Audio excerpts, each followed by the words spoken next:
ng Diyos. Ang salita ng Diyos mula sa sulat ni Apostol Pablo sa mga taga-Roma. Kung ang Diyos ay panig sa atin, sino ang laban sa atin?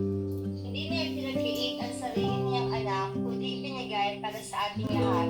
Una ipagkaloob niya sa atin ang kanyang anak, hindi ba niya ipagkakaloob sa atin ang lahat ng bagay kasama ng kanyang anak? Sino ang mag-aharap ng sakdal laban sa mga hirap ng Diyos? Ngayong ang Diyos ang nagpapawalan sala sa kanila. Sino ang makakahatol sa kaparusahan? Si Kristo Jesus ang nasamana ng Diyos. Siya pa nga ang namatay, muling nabuhay, at ngayon namamagitan at para sa atin. Sino ang makapag-iwalay sa atin sa pagmamahal ni Kristo? Ang paghihirap ba? Ang kapighatian? Ang pag-uusig? Ang gutom? Ang kahubaran? Ang panganib o ang tabak? Ang lahat ng ito ay kayang-kaya natin pagtagumpayan sa pamamagitan niya na nagmamahal sa atin. Sapagkat natitiyak po ang kamatayan, ang buhay, ang mga angin, ang mga pamunuan, ang mga bagay na sa kasalukuyan, ang mga bagay na darating, ang mga kapangyarihan, ang kataasan, ang kalaliman, o ang alinmang nilalang ay hindi makapag-iwalay sa atin sa pag-ibig ng Diyos. Pag-ibig na ipinadama niya sa atin sa pamamagitan ni Kristo Jesus na ating Panginoon, ang salita ng Diyos. Salamat sa Diyos. Salmong tugunan, at itutugon sa iyo, O Yahweh, ako ay tumatawag.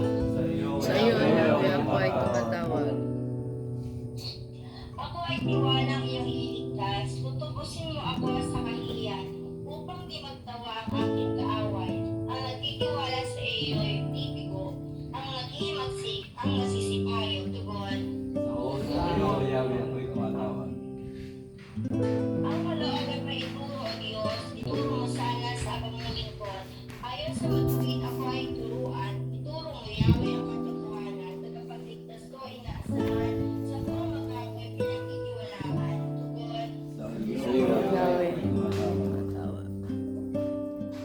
Yahweh, kumitahin, pag-ibig mong wagas, at ang kabutihan ng pahinahayag. Katawan ako sa pagkakasala, sa kamalian ko na ako'y bata pa. Pagkat pag-ibig mo ay hindi nagmamahalim, ako sana, Yahweh, ay alalahanin. Sa iyo, Tumatawag. ako ay usan mo na makakaasanin, magulo ko diwa iyong kayapain, paghihirap ko at makakaasanin, nabubuhay ito iyong buhay. Sa lahat ng sala, ako'y patawan. Tugon. Sa iyo, Yahweh, ako ay tumatawag. Kita niya ng mga banal, Panginoon, kaawaan mo kami. Kanyang kaawaan mo kami. Kristo, kaawaan mo kami. Kristo, kaawaan mo kami. Panginoon, kaawaan mo kami. Panginoon, kaawaan mo kami. Sa bawat panalangin na isang sagot, ipanalangin mo kami. Ulitin po natin. Panalangin mo. Santa Maria, Ina ng Diyos. Panalangin mo kami. San Miguel Arcangel. Panalangin mo kami. San Juan Bautista. Panalangin mo kami. San Miguel.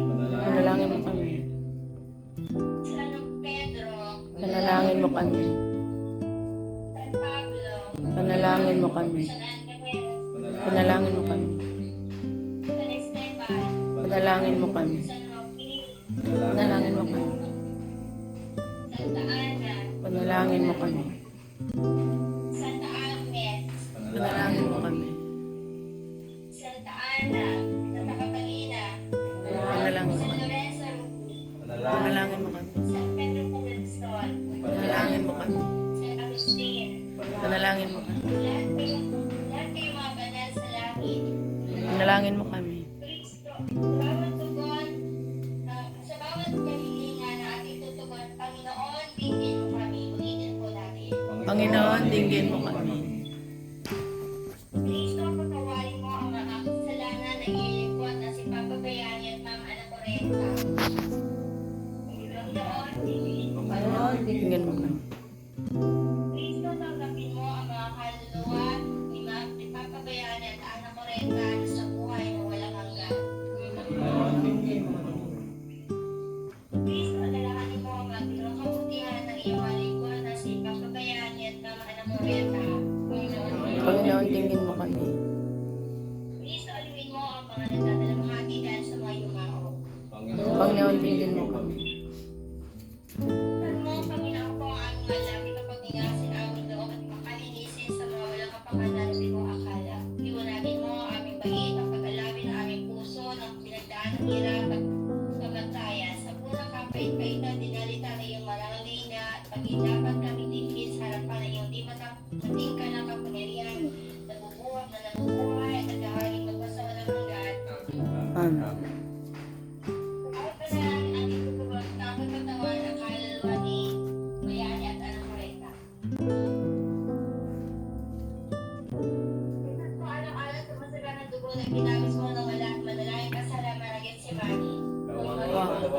kaluluwa